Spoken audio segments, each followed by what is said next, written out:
I think the biggest piece of advice I would give is to just go for it rather than business plans are great. You need one. You definitely need a Absolutely. strategic plan for sure, especially financially, but just go for it rather than just, well, we don't have this in place, so I can't do step B.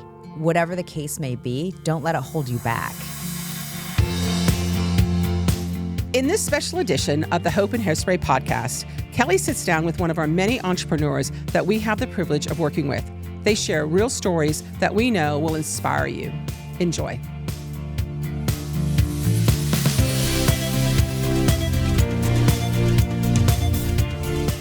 So Meko Price is the founder of Glo Skin Spa. Meko was a corporate employee turned entrepreneur when Glo opened in Midland, Michigan in 2018.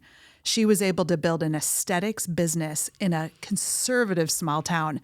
No small task. Welcome, Meko. Thank you. Thanks for joining Thanks, Kelly. us. Thanks for having me. So we are doing Confessions of a Female Entrepreneur, stories of fear, failure, and fortitude. We've all been there, right? Always, and you have a yes. story. So when did your entrepreneurial journey start?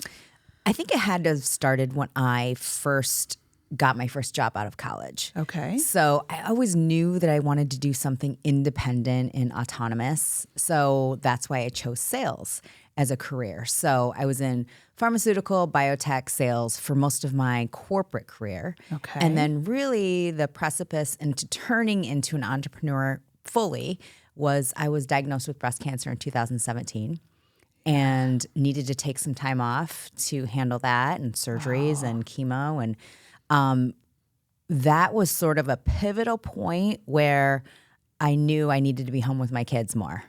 Absolutely. And not travel and not be on a plane and an airport. So that really brought to light, okay, I need to do this now. So I remember writing my business plan as I was recovering from my double mastectomy. I mean, my head was literally on the table, just like trying to write it out. So wow. it just clicked. My husband and I thought we wanted to open a business when we moved to Midland. We just didn't know what. And that kind of kicked us into gear. What were some of the values that changed for you when you were diagnosed? Like what flipped that switch? I think what flipped the switch is just recognizing what is important in your life. And it's really all about being with the people that you love and your family. And, when you're close to losing something like that, I think that it really brings it into perspective of what's important. It's like your close family, your friends, the most important people in your life. It's people more than traveling or, although I love doing those things, but it's just the aspect of a corporate job was just like, I couldn't do it. It sounds like your focus really narrowed. It did. And then your health recovery, was it a full recovery? Now? I'm 6 years. 6 years. Congratulations. Yeah. Survivor. Yeah. That is a badge to wear. Thank you. That is for sure. I think so too. So during your planning stages, which were layered with a lot more complexity in your case, what did you do with the moments where you thought it could fail? Were you like that still is in the back of my mind. Still happens as an entrepreneur. Happens. I Sure. think it's a daily occurrence, honestly. Because we kind of have a saying where we fail fast, because the faster you fail, the more you can recover. The faster you can recover, figure it out. We have a phrase that we use at Glo all the time: pivot. Okay, this didn't work. Pivot. Didn't work. Pivot. Okay, we've just invested something. I know it sucks. We just invested a bunch of time. For example, we just had a software issue. We thought we were going to change.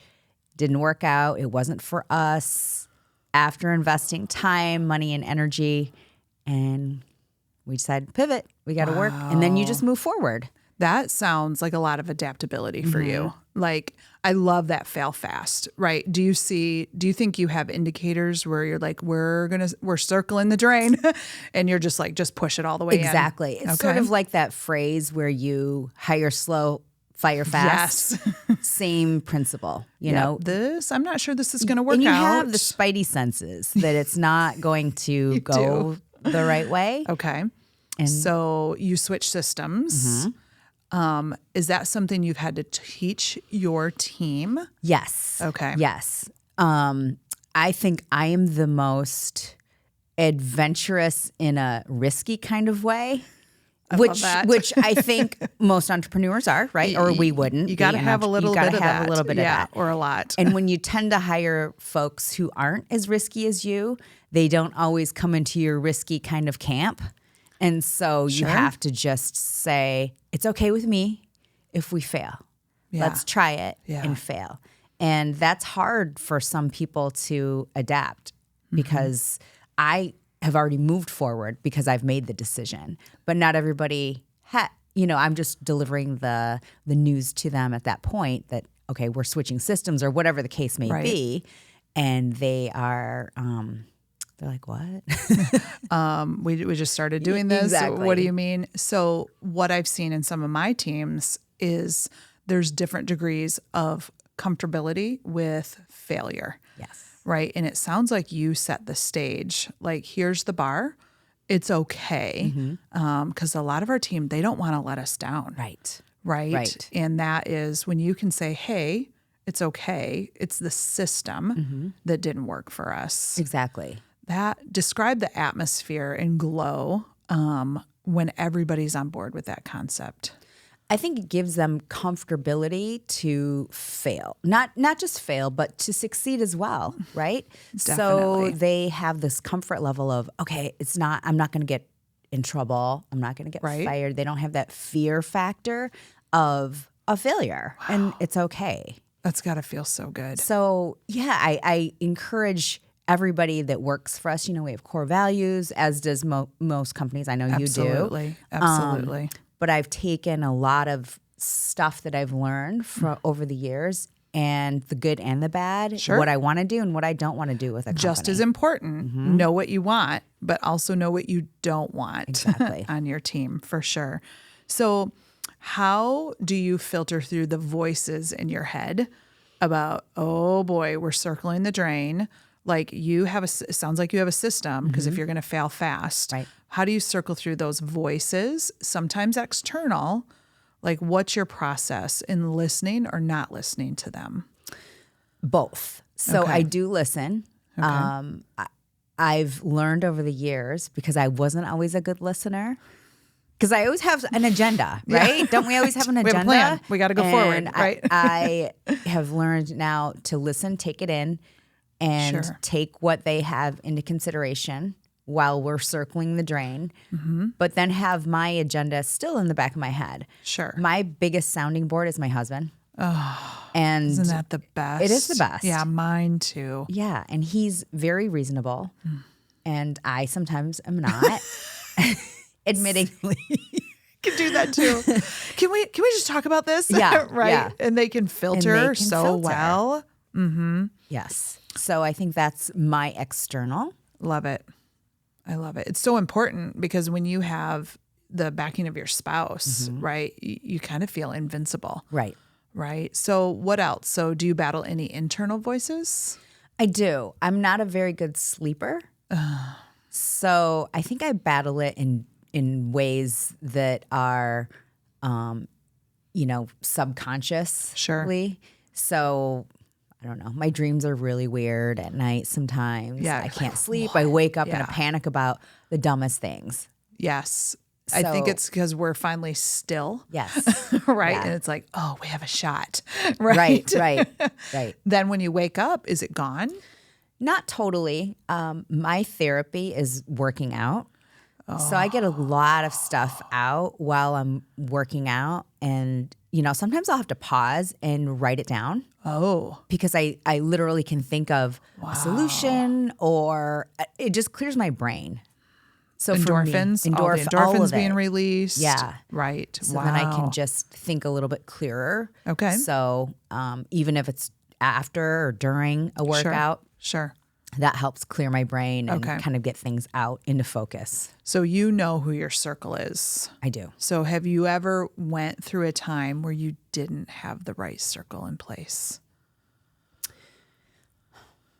No, I think I've always had a really good circle. It's so important. It is important. I think as female entrepreneurs, it can be lonely, It right? can be when you're an lonely. entrepreneur, it is very lonely at the top. Great when you have a spouse. But what about those female entrepreneurs that don't have, like, how do you find a circle? You've always had one. I've always had one. How do you find a circle? Like, what are some steps? So I think my circle isn't necessarily the people that are entrepreneurs. Oh, My circle tends to be just other strong women. And whatever they do, if they stay home or if they Nice. have a corporate job or whatever they may do, I tend to flock to other strong women Okay. in personality, in conviction, Sure. in confidence, Values, right? all of Yeah. it. Yeah, that's who I stick with. And so I have a pretty strong core group of women friends that I've been friends with for years and years and years. Very important. And since childhood, actually. Right. So check out maybe. So you've had that. So if you, I know we belong to a women's executive roundtable, powerhouse women. Powerhouse. That we learn a lot of information from. Maybe I think when you are stepping into the stage or the arena, or you've been here for a while, if you don't have that circle, you need to find it. do. And a mentor. That group to me is, well, that's how we met. Yes. Is critical in not only for my professional life, but it makes me think about things outside of myself For sure. and for my employees, for the community, all of it. Definitely. So when we're part of that group, it can be challenging too. Right. But I think one of the things that comes out for me is, oh, you've made that mistake too. Yes. Right. Because sometimes women fall into that comparison. You know, everything's great. Yes. We're doing fine. And inside you're like, oh my gosh, I do not know if I'm going to make payroll this week. Right. Right. Right. That it's Yeah. real. And when you hang out in that mind frame, you can be detrimental to yourself. Yes. Right. Yeah. I mean, the basis of those relationships is truth. So maybe a step of, can you be truthful with people? Right. Right. Right. Because Yeah. it sounds like you are very open and honest because your circle knows you. Yes. They share same values, principles, but I love the variety of background. What have you been able to apply from some of your corporate friends or your moms that work at home or they're in a stage of parenting right now? What lessons have you been able to pull from them to apply to your entrepreneurial journey? I think just being open and honest with what you're feeling, what you're thinking, and that we're not perfect. No. At all. So far from it. So far from it. I mean, even if it comes down to our families or kids or, Right. Everybody's dealing with something just So like true. you So are true. dealing with at work or with Absolutely. employees or with a vendor or something like that. Because usually it's relationships, right? Yeah. Usually, yes, you talked about a system not working, Right. but you also said it didn't fit us. Right. So there's a lot of personalities that go on. So you said you start to look for strong women, right? What other personality traits do you look for in your circle? A lot of stuff, or a lot of women that are in my circle, we just have a lot in common in terms of, this sounds so petty, but we like the same reality TV. We like That to connects you, shop. right? We like, mostly our kids. A lot of it is a Okay, connection through okay, kids or sure. husbands. Okay. And most of my girlfriends we joke that our husbands are forced to be friends because we're friends. Like I tell my husband who your friends are going to be. Here are your friends. Here they are. You can go with him. This is our friend group. This is our group. This is my group. So it's your group. So as long as the husbands can go along with it Yeah. and at least act. So maybe you guys are truthful, but Right. Exactly. And they, they're simple. So you're looking for people who are honest, share same values. What have you gone through with your group? I mean, you're a breast cancer survivor. Was there anything in your corporate journey or your entrepreneurial journey where you're like, I'm in trouble? Like, I'm worried about this. This is going to be a problem. Like, were you able to vet any of that with them? Yes. So I actually worked one time for a friend, which I don't really recommend doing. Okay. But it was an interesting situation, and I'm so happy I went down that journey because now I know not to do that again. Know what you don't want. I know what I don't want. And she's still a dear, dear friend. She's one of my best friends still. So the fact that we could work together and then not work together, and they actually had to let me go because they had some cutbacks, and she had to let me go. And that was really interesting because how do you navigate and put into, compartmentalize your friendship from your job? Women have such And your women. a hard time with that, right? And personal, she was, professional, that isn't it all one? I mean, we just had a come to Jesus talk. I remember that day. Wow. And she's like, listen, we got to let you go. And I just was like, oh my God, I can't even believe. I sort of knew it was coming because there were some changes happening. Okay. But, when it hits you right between the eyes, in reality, you're like, oh my God. How long ago was that? Oh my gosh. Years ago, probably 12, 13 years ago. And you still have a good friendship. She's one of my best friends. Wow. And because she is so honest and strong, we didn't skip a beat in our friendship. I have to say that. That she says felt a lot. horrible. She was very honest with her feedback to me and what was happening. And so there was never any secretive, talking behind my back or vice versa. So the fact that we could be real open and honest, I think was critical. Wow.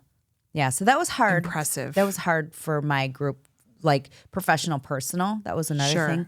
Another thing that happened in my group of friends is I had a girlfriend who lost a child. So that was early on when our kids were like 5. Oh, so a young child. So young child. So that was a tough time, and I've been through divorces with friends. So, all the typical stuff. Yeah. But that also makes you grow as an entrepreneur in that, when you have employees, because we talked about people being the most important thing in this journey, is that you can you've been there a little bit, done that. So and I have a lot of young employees, so when they come to me with really hard things, I feel like I can help them out. Yeah, you've been there. Yeah. Yeah, you have a lot of experience to share with them. Yeah. I love your cornerstone, circling back to that. They're your circle because the cornerstone is truth. Yes. And you're building on that. And so many people think they have to put on a front and I'm doing great. But really, then you have no foundation. Correct. Right. You can't build on that. No. Like if your friend and you didn't have honesty as that, but since she led with that, right, which then allows you to be honest with your team, right, because that's your value, right? Like, hey, this is what's going on. Right. Have you ever had to have a tough chat with your whole team about your business or something that was going on? Tell me about that. I have. I've had quite a few tough chats. Okay. We do, as a full team, just things that were happening. I think when our first year that we were open, we had a lot of changes happening, a lot of movement as far as equipment, new, it's all new. So much. Right? So I remember having tough conversations about everybody acting a little bit more professional. And that was not a very fun conversation. Sure. And then individually, I've had really tough conversations with people. We do mid-year and year-end reviews. We like to call them conversations. Absolutely. Because they're not always a review on something. They're just we're just having a conversation. Let's chat. And so sometimes those are really tough because we have to bring out some of the performance things that have happened during the year. So those are tough. And then I've had to let someone go. And that's tough. It's always tough. It's always tough. But I've heard, and we practice this as well, if you avoid the tough conversations, you're really just looking out for yourself. Yeah. But that's so short-sighted, right? Have you ever had an experience like that where you are like, oh yeah, I do not want to deal with this? All the time. I hate them. I hate them. It makes me feel sick. I hate those conversations because I don't want to be the bearer of bad news. Always. Or the bringing negativity to any conversation, or I like to talk about what you're doing great. We call it the Absolutely crap sandwich. Sandwich it. Yes. Definitely. Our brains process differently. Yes. Right. Because as we talked about before, I've been in situations in a corporate world where I've had managers and bosses who were just terrible. And I never wanted to be like that. No, you knew that was your I do not want list. Right. That is, and it's tough. I think we shield ourselves and it's such a temporary gain, right? Oh, I don't want to deal with that. But are you gaining anything? Right. Because then if the problem still persists, the bad apple, right, when that can infiltrate your whole group. So when you have such an excellent staff like you do, I love them. I love going in there. I feel respected. I feel thoughtfully cared for every time. But when you see, what's your screening process? Like, how do you find the team that you find? And have you ever failed and hired the wrong person? Yes. Okay. Yes and yes. Both. Double yes. Yeah. So we have a pretty, I think, robust screening process. So for, a med spa that's just, it's not a corporation, right? Right. So, I think people tend to think that, I can just get a job there. But we have a pretty thorough screening process. That is the worst. I've heard that so many times. Oh, yeah, I know. I just get a job there. Yeah, right. Yeah. But we take our core values with pride, and it's entrepreneurial spirit, it's team player, it's all of those things built into one, and adaptable. And we can tell from a phone call. So we do a phone screen, and we can tell from sort of a phone screen if we're going to move on to the next level of interviewing, which is face-to-face. And then we at least have 2 to 3 face-to-face interviews. Wow. Before we make a decision. I love that. Yeah. I love that. Your reputation is staked on their interaction. Exactly. Like so many places put the worst person at hostess at a restaurant. Oh my gosh. That's the face of your business. It is. You need a dynamic individual, and you have that at your front desk. So they're great. Tell me about somebody when you haven't had that. Like they got through your process and you're like, something changed. Like, how'd you get in? Right. Who does somebody else bring it to you? Do you notice? What have you done? I don't know that I've had that exact example currently. Great. Because I feel like we have a pretty strong, it's solid process of straining through the people. So important. But I did have one example of a person who came to an interview. Okay. And I think she thought that it was sort of like an easy job interview, like you just give me your resume and I'm going to be hired. And we actually asked her some really critical, open-ended behavioral questions. What would you do in a situation if blank happened? How do you deal with a team member who may not, agree with you all the time? Vital. Or what if you have a disagreement with someone, or what if you have a customer or a client who doesn't like what you did? So scenarios like that is because I need to know not necessarily their answer, but how they would approach something or a problem. And this person was so upset with the questions that she left and went to another person in town who owns a business. Okay. And just talked about how I interviewed her. Of course it's going to get back to me. We live in a really small town. Oh my goodness. I knew I wasn't going to hire her anyway, but Sure. That was mistake. Don't chat in a Don't do small that. town.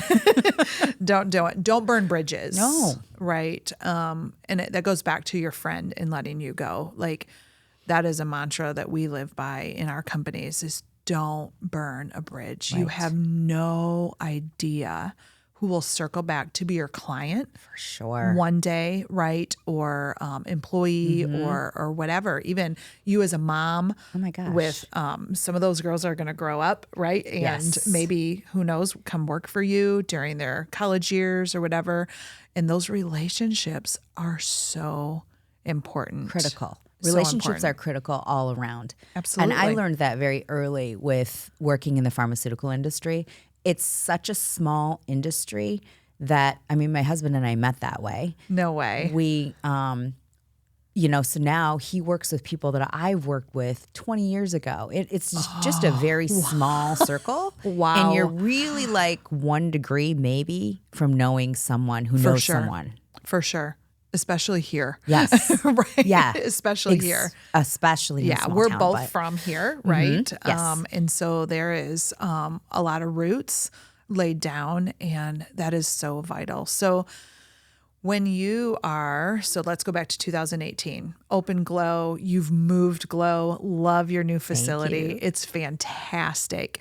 So, but did you ever get a phone call, get an email that made your stomach drop? Like, did you ever have an instance where you're like, I'm not sure what's going to happen here for Glo, right? Have you ever had a moment where you're like, wow, we're in a little bit of a recession right now. Sure. Like, was there ever, what do you process through to pivot like you do? Sure. The pandemic. So we had to shut down, just like a lot of other businesses did, small businesses, for 3 months. Right. And we didn't know what we were going to do to pay our employees because we knew we were going to come back eventually. Okay. And we were just trying to figure out, we have to keep them engaged, but how can they stay engaged if they don't have any incentive? Right. So that was really, really tough. And so thankfully, my husband and I researched all sorts of small business loans and grants, remember the whole PPP thing? And Oh, yes. we did that so that we could keep them Right. on board and have them be engaged via social media because that's kind of how we advertise. You're so good at that. Thank you. You're so good at it. It's Jaden and Haley. Oh, I love that. So you got through putting your nose down, right? Yeah. Like dropping your shoulder, pushing through, researching, Yes. keeping them engaged. So what do you think that told them? Like, were you able to retain everybody? It was. And we came back with a bigger year than. So when we closed down in 2020, that quarter, I guess it was third quarter, was our biggest quarter ever No way. up to date. Wow. So we just grew substantially. And we actually had to bring on more staff after that. Oh my goodness. So it was great. It was such a great investment from our standpoint. Your return, you're probably still seeing it. For sure. Yeah. Right? Because your client base probably grew. It grew. Exponentially. And I think Right? that People, has a women lot. are like, I need to Well, be feel. that Zoom helped, right? You're Yes. seeing yourself. Yes. A okay, lot. Great. It's like looking in a mirror 8 hours a day. Yeah, You with find nice all lights sorts of around it, right? imperfections. Yeah. And, I think maintaining the staff that we have, I have to attribute everything to them for all the clients that come in. They come back over and over and over because of the staff that we have and the way For they're sure. treated. For sure. Absolutely. So you not only exemplified fortitude during that time, because we had a choice. Sure. Everybody had a choice Everybody in did. 2020. And some people, they were about to be done anyway. Yes. And bravo, well done. This is a great exit strategy right now if you're Right. about to be done. But if you were just getting started, you were like, okay, what's our plan? How long does it take you to formulate that? Do you pull triggers really fast? I do. Okay. I pull probably faster than I should. And then sometimes I have to retract, which is why we have to pivot all the time. Sure. I can be there. But I'm a fast reactor, Okay. which isn't always a good Pros and attribute. cons. Yeah. Pros and cons. it goes back to your circle. Who's around me? Right. When you have a great husband, you'd be like, so let me run this by you. And we have kids that work with us, and we can be like, okay, so what do you think about this and this and this, and really vet things through. And they're like, did you think about this?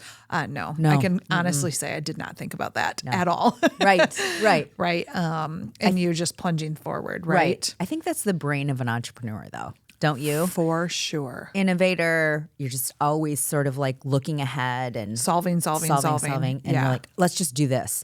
Yep. And then you just, not that we're not detail oriented, Right. but in the bigger scheme of things, I always tell my staff, I'm like, I'm looking at things from like 100-foot view.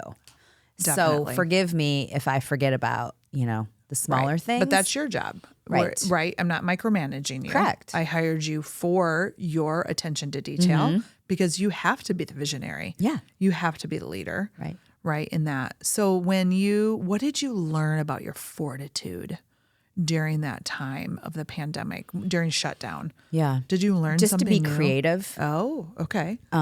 Different ways to engage people, because I knew that we still had to engage our customers. Everybody was on social media.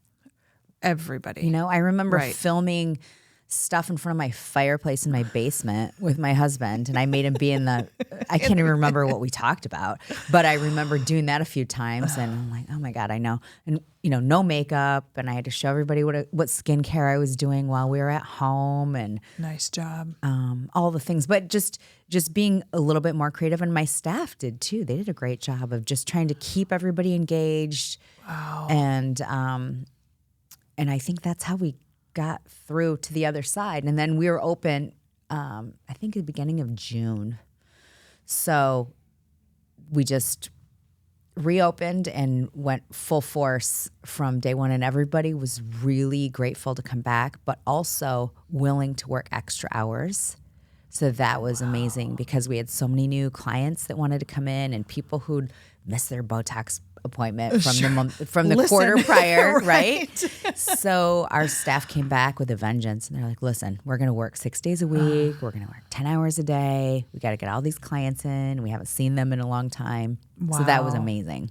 So you learned not only about your fortitude, but the fortitude of your staff. For sure. Right? Yes. That they learn. I know they learn that from you. That grit. The grit. Right? Yes. That perseverance we can get through. It sounds like you gained muscle from the crisis. We did. Right? Yeah. You're like, listen, I'm not just going to sit back and wait for this to pass. Right. I'm going to be in the blocks, ready for when that gun goes off. Yes. And it showed. I mean, you're probably still reaping the benefits from that. We are. Actually, during the pandemic is when we bought our building. Oh, right. Yeah. We bought it the day after the flood. Oh, my gosh. Yeah. We went through a lot. We went through a lot, didn't we? Did go through a lot. It was 3 years ago, but it seems like 10. And sometimes it seems like yesterday. Yeah, for sure. For sure. We went through kind of a double crisis, Yes. right, in a matter of weeks here. But so lots of fears as an entrepreneur. Sure. Right? Lots of opportunities for failure. Yes. But if you fail fast and move to the next thing, that pivot, right, that adjustability, but then the fortitude comes back around. So if you were talking to a young female entrepreneur that is just in it, right, or just about to start, kind of in that startup phase, first few years, how would you encourage and inspire her?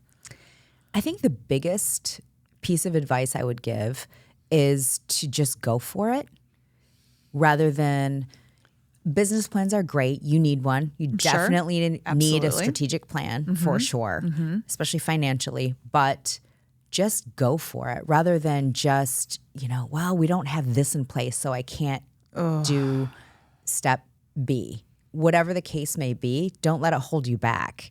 Just go for it. So if you think that you want to open a business, whatever it may be, a necklace making business or something, Sure. just start small, and then you can always grow, but just go for it. You're never going to Absolutely. know if you don't try. Right. Minimum viable product. Right. People think they have to have all their ducks in a row and they have to be, perfectly planned. And sometimes the gun just needs to go off. It just needs to go off. And the freedom that you get by just doing that and then failing and then pivoting is so much more rewarding than being under the guise of someone else. In my opinion. Sure. I think don't know that's that why I we're could- entrepreneurs. Exactly. Right? Exactly. The autonomy. The autonomy. Right. Just you're the boss. You're in charge. You have a vision. Right. Absolutely. So when you talked about pushing through the times that you did, and it was easy for you to adjust. So when other female entrepreneurs, it sounds like they almost need a different lens on failure, right? You're like, oh, failure is just another way to learn. Yeah. Right. Because we can look through one lens of fear and anxiety and, oh my gosh, what's going to happen? Can be debilitating. And it'll be paralyzing. For sure. Right. And that goes against just do it. Right. Right. Just start. Just do it. Do something. You know, you can build or you can take away, but just do something. Right. Absolutely. So how do our listeners find you, get a hold of you? Where are you on the socials and on the map? So we have Glo Skin Spa on all media or all social media. So Instagram is glo-skinspa.com. Okay. And Facebook is Glo Skin Spa. Our website is glo-skinspa.com. Okay. Wonderful. And we're here located in Midland. Thank you for your honesty. Thank you for sharing your fears and your failures. But I love your fortitude, Meko. Thank you. Thank you, Kelly.